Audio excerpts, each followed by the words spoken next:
Digestive system के अंदर small intestine के जस्ट बाद लार्ज इंटेस्टाइन। बात करें हम लार्ज इंटेस्टाइन की लोकेशन की, तो हमारी स्मॉल इंटेस्टाइन का जो इलियम पार्ट था वहाँ से ओवर होके ये इलियोसिकल वॉल है, यहाँ से हमारी स्टार्ट होती है लार्ज इंटेस्टाइन और इसका लास्ट का पार्ट होता है हमारा एनस।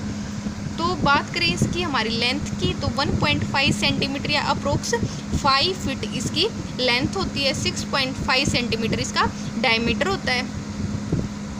6.5 इसका डायमीटर होता है। हम जो लार्ज इंटेस्टाइन और स्मॉल इंटेस्टाइन में डिफ्रेंशिएट करते हैं वो इसके डायमीटर के अकॉर्डिंग करते हैं। हमारी स्मॉल इंटेस्टाइन का जबकि डायमीटर कितना था 2.5 सेंटीमीटर, इसका कितना है 6.5 सेंटीमीटर। देखो स्ट्रक्चर सा बना रखा है मैंने लार्ज इंटेस्टाइन का रफली सा है। सबसे जो पहले है ये हमारा ये पार्ट है सिक्कम स्मॉल इंटेस्टाइन का।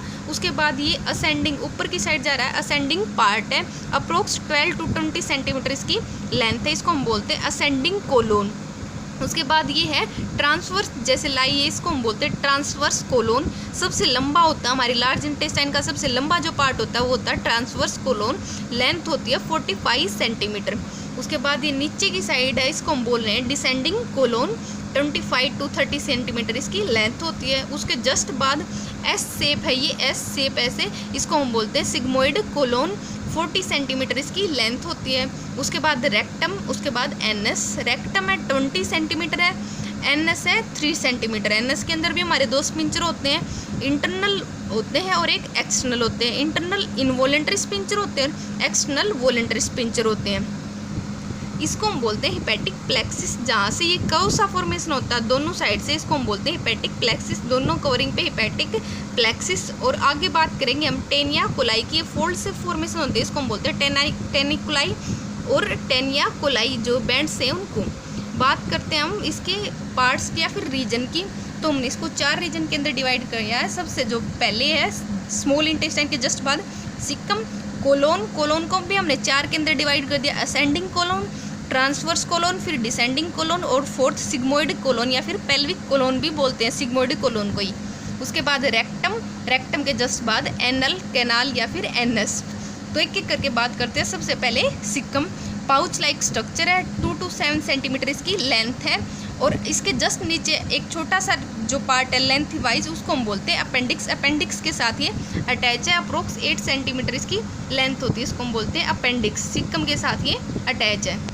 उसके बाद हम बात करते हैं हमारी लार्ज इंटेस्टाइन की हिस्टोलॉजी के बारे में। तो जैसे बाकी हमारे डाइजेस्टिव सिस्टम की लेयर्स हैं वैसे ही हमारी लार्ज इंटेस्टाइन की भी है। सबसे अंदर की साइड म्यूकोजा, उसके बाद सब म्यूकोजा, मस्कुलरिस और सिरोसा। सबसे अंदर वाली जो म्यूकोजा हमारी बाकी भी किससे मिलकर फॉर्मेशन होती है, सिंपल कोलुमनर एपिथेलियम से।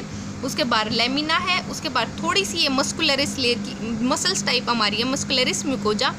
जो हमारी एपिथेलियम है अंदर वाली, उसके अंदर 2 सेल्स होती है, ऑब्जॉर्प्टिव सेल जो ऑब्जॉर्प्शन का काम करती है, गोबलेट सेल जो म्यूकस सिक्रेशन का काम करते हैं। उसके बाद है सब म्यूकोजा, ये हमारी फॉर्मेशन होती है एरोला कनेक्टिव टिश्यू से। बात करें हम लार्ज इंटेस्टाइन की। उसके बाद है मस्कुलरिस, मस्कुलरिस के बाद है सिरोसा। सिरोसा है सबसे बाहर वाली लेयर है हमारी पेरिटोनियम पार्ट, पेरिटोनियम का पार्ट है। एपिपोलिक अपेंडिज से मिलके फॉर्मेशन होते हैं जो कि फैट डाइजेशन में फैट स्टोरेज करते हैं और थोड़ा बहुत डाइजेशन करते हैं हमारी लार्ज इंटेस्टाइन के अंदर। मस्कुलरिस लेयर है, ये हमारी 2 से मिलके फॉर्म होती है। एक्सटर्नल साइड तो लॉन्गिट्यूडिनल स्मूथ मसल से, लॉन्गिट्यूडिनल स्मूथ मसल से, internal side circulatory smooth muscle से। तो जो लॉन्गिट्यूडिनल स्मूथ मसल्स हैं ये थोड़ी सी थिक होती है, जो इनका थिक पार्ट है वो एक बैंड सी बनाता है, लॉन्गिट्यूडिनल बैंड से फॉर्मेशन करता है, उसी को हम बोलते हैं टेनिकुलाई, टेनिकुलाई या फिर टेनियाकुलाई। ये जो हमारी टेनिकुलाई हैं ये कॉन्ट्रैक्शन करती हैं, बैंड इकट्ठे ये कॉन्ट्रैक्शन करके एक और पाउच लाइक स्ट्रक्चर बनाती हैं। उस पाउच को हम बोलते हैं होस्ट्रा पाउच, उस पाउच को हम बोलते हैं होस्ट्रा पाउच। देखो एक बार डायग्राम के अंदर जैसे हमारी ये लार्ज इंटेस्टाइन के ऐसा कर्वेचर सा, इस कर्वेचर को हम बोल रहे हैं टेनिकुलाई, और ये एक पाउच सा फॉर्मेशन कर देती है यहाँ पे इकट्ठा होकर लाइक पाउच सा फॉर्मेशन, तो इसको हम बोलते हैं होस्ट्रा पाउच।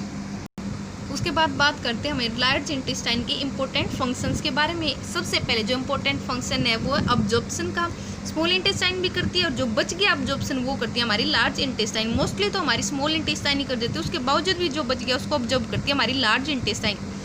सेकंड जो इम्पोर्टेंट जो फंक्शन है वो एक विटामिन के और विटामिन B12 जो विटामिन B12 है उसकी सिंथेसिस करती है हमारी लार्ज इंटेस्टाइन। विटामिन के जो कि क्लोटिंग में इंपॉर्टेंट रोल प्ले करता है और विटामिन B12 जो कि आगे हमारी ब्लड फॉर्मेशन में इंपॉर्टेंट रोल प्ले करते हैं। इन दोनों की जो सिंथेसिस है वो होती है हमारी लार्ज इंटेस्टाइन के अंदर।